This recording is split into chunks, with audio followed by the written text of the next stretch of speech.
Menerima panggilan lagi. Bab 613. Carson, jangan. Arila secara naluriah menjulurkan tangan, meraih Carson yang berbalik dan berjalan. Dia menggenggam sudut bajunya dan meraihnya dengan erat. Jangan begitu kejam. Jangan mengambil Rila darinya ketika dia tidak siap. Rila adalah motivasi terbesar baginya untuk terus maju. Dia telah kehilangan Carson. Tolong, jangan biarkan lagi dia kehilangan anak mereka berdua. Memohon padanya. Perkataannya sudah keluar dari mulut Arila, tetapi dia menelan kembali. Carson benar. Dia tidak pernah menjalankan tugas dan tanggung jawabnya sebagai seorang ibu. Dia tidak memenuhi syarat untuk memintanya meninggalkan anaknya bersamanya. Pada saat itu, ketika Rila kecil berada di perutnya, dia tidak dapat melindungi Rila kecil. Meminta orang untuk mengoperasinya, mengeluarkan Rila dari perutnya sebelum saatnya, dan membuat Rila menjadi seorang bayi prematur. Jika bukan karena Carson yang penuh perhatian menjaganya, mungkin saja Rila sejak awal sudah dikeluarkan dari perut ibunya dan menghilang dari dunia. Setelah itu, Arila kehilangan ingatannya dan bahkan tidak tahu siapa dia, apalagi tahu siapa putrinya. Selama lebih dari 3 tahun, Carson mendidik Rila kecil yang telah tumbuh menjadi anak yang imut dan pengertian. Carson yang memanjakan putrinya. Rila yang tidak bisa hidup tanpa ayahnya. Ayah dan putri tidak dapat dipisahkan dari siapapun. Di antara ketiganya, dia adalah yang terkecuali. Memikirkan masa lalu, Arila yang meraih baju Carson pun perlahan melepaskannya. Perlahan-lahan menurun ke bawah dan akhirnya berubah menjadi suara lemah. Maafkan aku. Dia menyesal untuk Rila kecil, karena dia tidak bisa menjalankan tugasnya sebagai ibu dengan baik sehari pun. Dia menyesal untuk Carson, karena dia belum bisa menjadi istri yang baik sepanjang waktu. Aku minta maaf. Tangan Arila melonggar, dan Carson tahu dia menyerah. Dia berdiri di depannya dan menatapnya dengan muka masam. Kamu meminta maaf kepada siapa? Kenapa kamu minta maaf? Arila menggeleng-gelengkan kepalanya. Masih hanya sebuah kalimat yang keluar dari mulutnya. Maafkan aku. Carson meraih pundaknya dan berteriak. Arila, aku bertanya padamu. Jawablah aku. Aku tidak tahu. Dia tidak ingin menjelaskannya.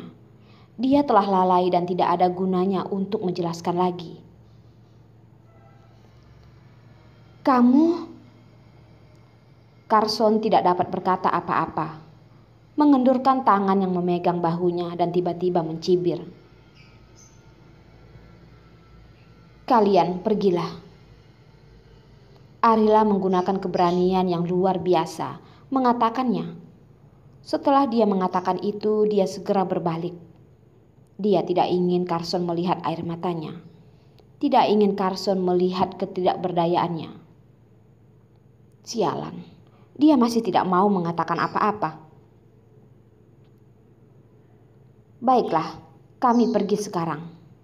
Kedepannya, aku tidak akan membiarkanmu muncul di hadapan kita, ayah dan anak. Carson mengepal erat tinjunya yang meneteskan darah, bertahan dan bertoleransi, dan berbalik untuk menggendong Rila kecil yang ketakutan, lalu melangkah pergi. Arila mendengar suara di belakangnya dan tahu bahwa mereka telah pergi. Sarafnya yang kuat tiba-tiba mengendur, dan seluruh badannya meluncur ke lantai, menempel ke dinding. dan air mata jatuh seperti mutiara yang putus talinya. Hatinya, bagaimana itu bisa sangat menyakitkan? Rasanya sakit setiap kali bernapas, seolah-olah ada pisau tajam yang menusuk hatinya, seolah-olah tidak ada lagi motivasi untuk mendorongnya maju ke depan.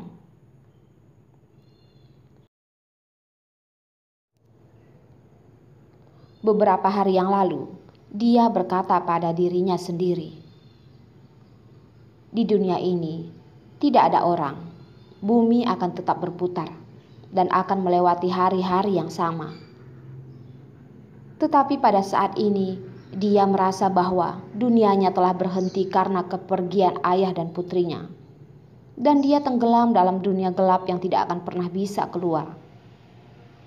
Dunia yang gelap. Dia akrab dengan tempat ini di dunia gelap. Pernah selama bertahun-tahun, dia hidup di dunia yang gelap ini. Setiap hari di siang hari, dia bekerja seperti orang biasa yang bekerja untuk mendapatkan uang dan menjalani hari normal. Tapi, begitu malam tiba, dia tampak berada di dunia lain. Tidak ada cahaya, hanya tempat gelap dan berdarah. Ada banyak setan tinggal di sana. Mereka membuka mulut mereka, menunggunya secara tidak sengaja jatuh ke dalam mulut mereka, dan mereka akan memakannya.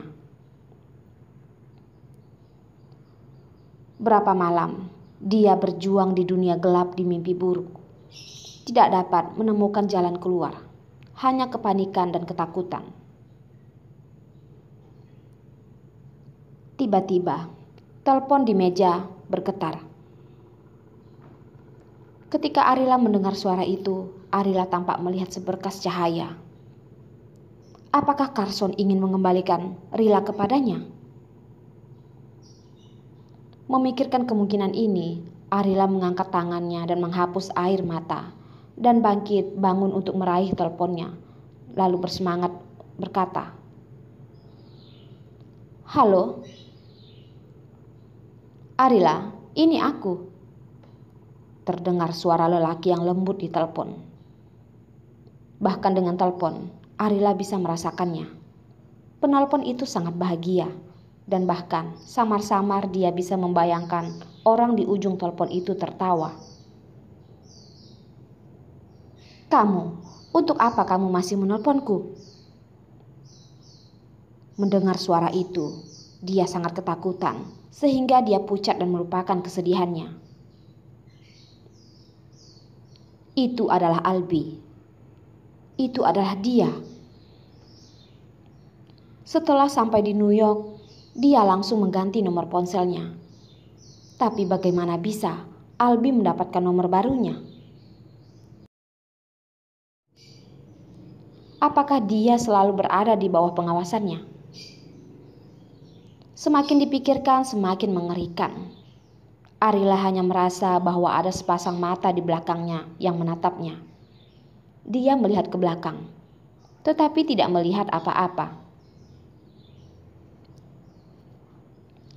"Sudah lama tidak menghubungi kamu. Aku menelponmu hanya untuk menanyakan kabarmu. Apakah kamu baik-baik saja akhir-akhir ini? Apakah anak di dalam perutmu masih baik-baik saja?" Albi berkata tanpa ragu-ragu, seolah-olah mereka itu adalah teman lama yang sudah lama tidak bertemu. Menelpon untuk membahas rutinitas keseharian dan mengobrol santai. Albi berbicara dengan santai, tetapi setiap kata yang dia katakan terdengar di telinga Arila seperti nada yang mengejutkan. "Albi, aku telah melakukannya sesuai dengan permintaanmu. Tolong hentikan dan jangan mengganggu hidupku." Albi secara spesifik menyebut anak di perutnya. Arila tanpa sadar membelai perutnya. Anak di dalam perutnya telah berusia 4 bulan. Perutnya sedikit terangkat, dan dia kadang-kadang bisa merasakan gerakan janinnya. Membuatnya sadar bahwa di dalam perutnya masih tertanam kehidupan baru. Ya, Dia tidak memiliki Carson. Dia tidak memiliki Rila. Tetapi dia masih memiliki seorang anak di dalam perutnya. Kali ini dia akan melindungi anaknya. Tidak lagi membiarkan orang menyakitinya. Dia harus menjadi ibu yang pantas untuk anaknya. Mengganggu bagaimana? Aku hanya peduli padamu. Melihat apakah kamu baik-baik saja. Suara di ujung telepon masih tidak tergesa-gesa. Aku baik-baik saja. Tidak perlu kepedulianmu itu, kata Arila sambil tersenyum. Albi berkata, aku lega mendengar bahwa kamu baik-baik saja. Arila marah. Albi, apa yang ingin kamu lakukan? Apa yang ingin aku lakukan?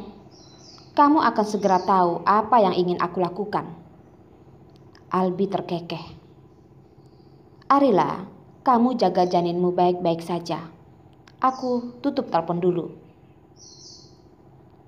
Setelah selesai berbicara, Albi benar-benar memutuskan telepon dan tidak begitu mengganggunya.